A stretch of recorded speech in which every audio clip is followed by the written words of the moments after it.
What's up, everybody? Welcome back to the channel. Thanks for tuning in. I do appreciate it. Those of you that rock with me every day, subscribe. Thank you so much. It means a lot.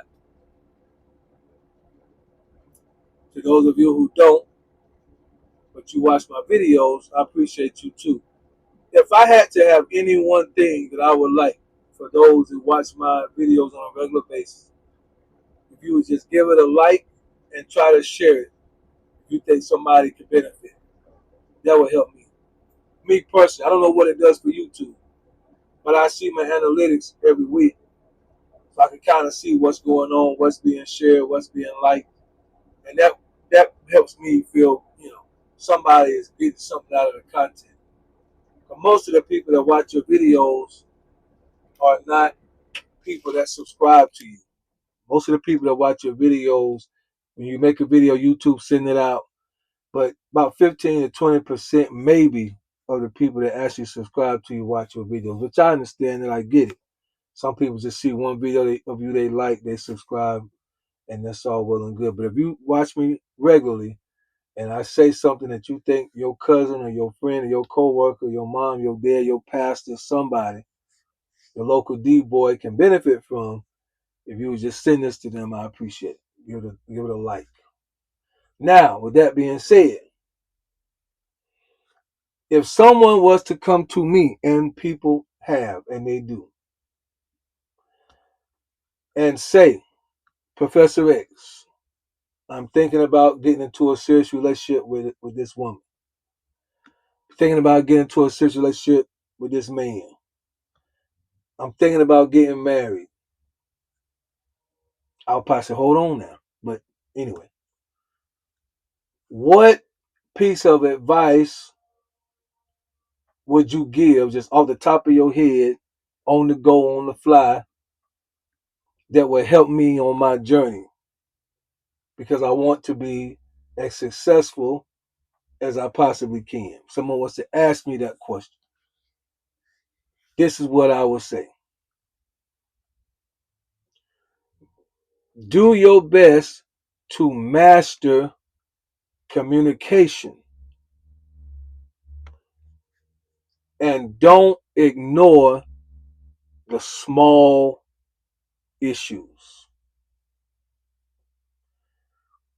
Do your best to master communication.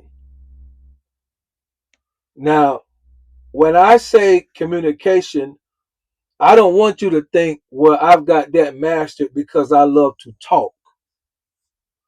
That's not what I'm talking about. The ability to run your mouth is not the same thing as communication. You do understand the difference. Communication in its real form is made when A can speak to B in a way that B can understand it, and B responds back to A in a way that they understand it. Let me give you an example. I've been to many countries, but when I was 11 years old, I was downtown in Panama alone. I forgot to tell, I didn't forget, I was too shy or whatever. I was on a bus full of Panamanians leaving Fort Clayton in Panama. I was supposed to get off at the last stop before it goes off the base and go to the library. That's back when you could actually, at a young age, go all around and you pretty much be safe. And everybody on the, normally there's somebody that needs to get off there because there's a busy area, shopping places or whatever. So normally somebody's gonna say parada, and then that means stop and get off. But nobody did. So 11 years old, I'm on a bus full of Panamanians getting off work. I ain't say nothing. So off we go downtown Panama to the bus terminal. I can't speak at the time no Spanish, no Espanol, and I'm downtown Panama City. Mind you, this is when Noriega, for those of you that remember, was running things.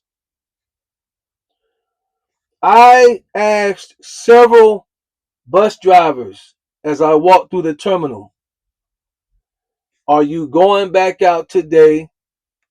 Is this bus going to Fort Clayton? How do I get to Fort Clayton? I'm lost. Is this what bus do I need to be on? I'm asking this. Several, because I mean, there's hundreds of buses, and there's normally a placard in the window to tell you where it's going next and all this, that, and the third. I'm asking the question. Is this bus going, because also was written in Spanish, is this bus going where, and then, okay, where is the Fort Clayton bus? I'm speaking. I feel I'm communicating. I'm lost. You're a man bus driver. You're a woman bus driver. You've been doing this for a while. I'm speaking to you, the Panamanian bus driver. And you know what they said to me? No English. They couldn't speak English. They couldn't understand what I was saying. I'm communicating. I'm telling you I'm lost. I'm 11 years old in the middle of a place where Noriega, because even when we got off the bus, when we pulled up to the terminal, there was a bunch of Panamanians on one side of the bus, a bunch of Panamanians on the other side of the bus, and they started rocking the bus back and forth. This one, when it came this side, this one would say, Noriega! And they would push the bus. Noriega! They was having fun. I'm sitting up 11 years old. I'm like, this crazy right here. But I had that G in me anyway. I was just scared to say parada, but I won't scared of no crowd though. Y'all keep that in your mind. Now, I'm still a G now. 11 years old.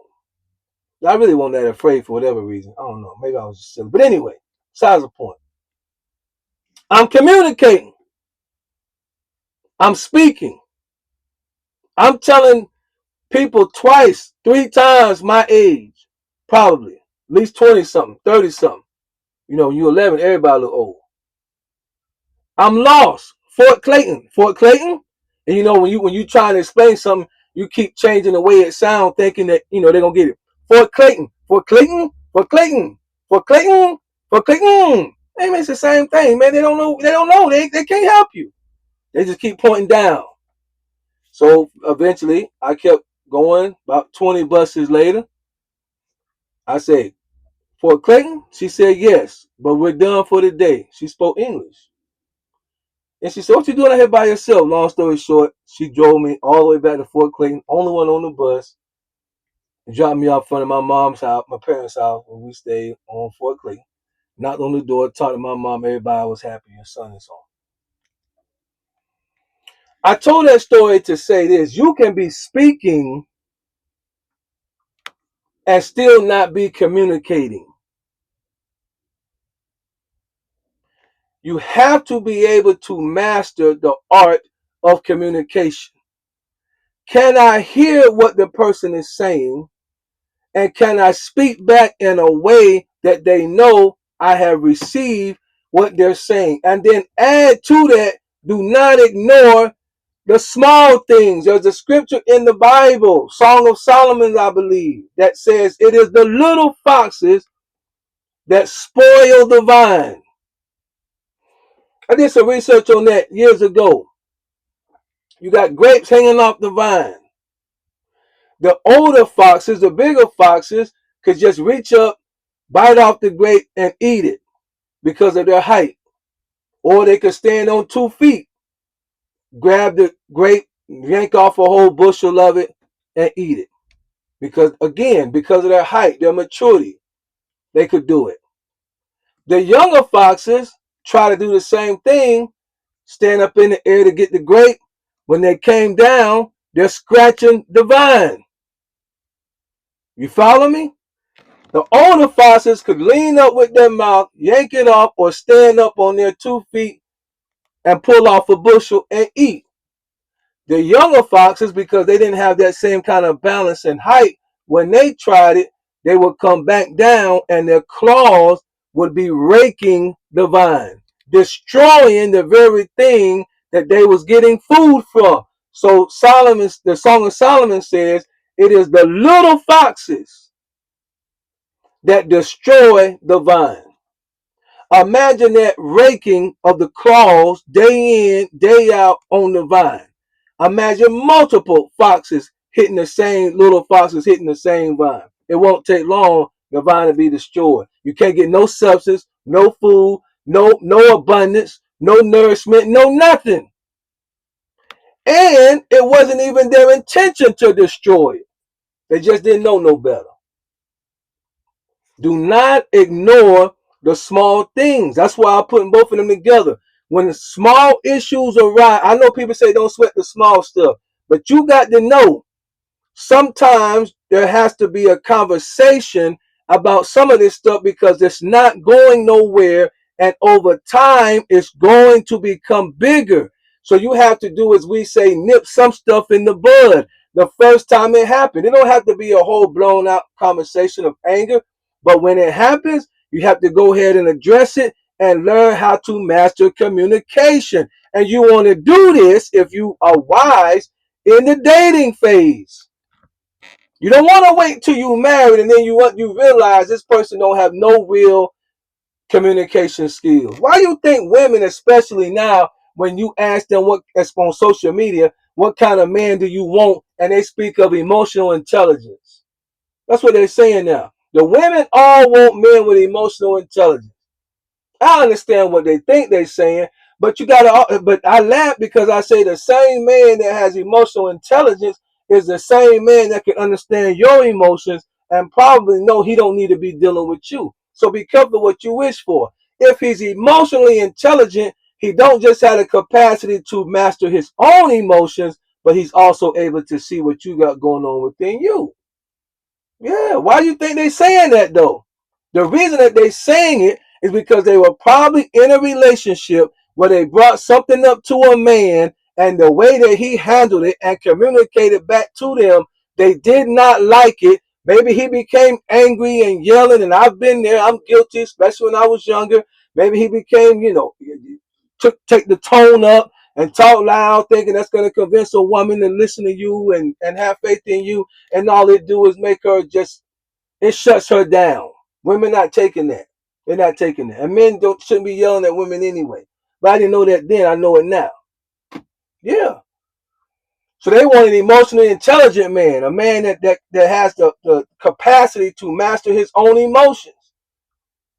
And then men want women that know how to listen. So we don't have to keep repeating ourselves over and over and over. We want non-combative women. That's what we want.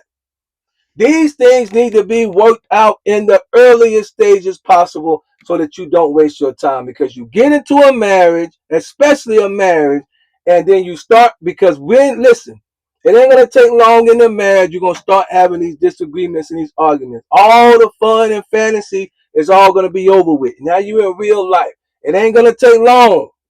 One bill don't get paid on time. One car break down. One this, one that.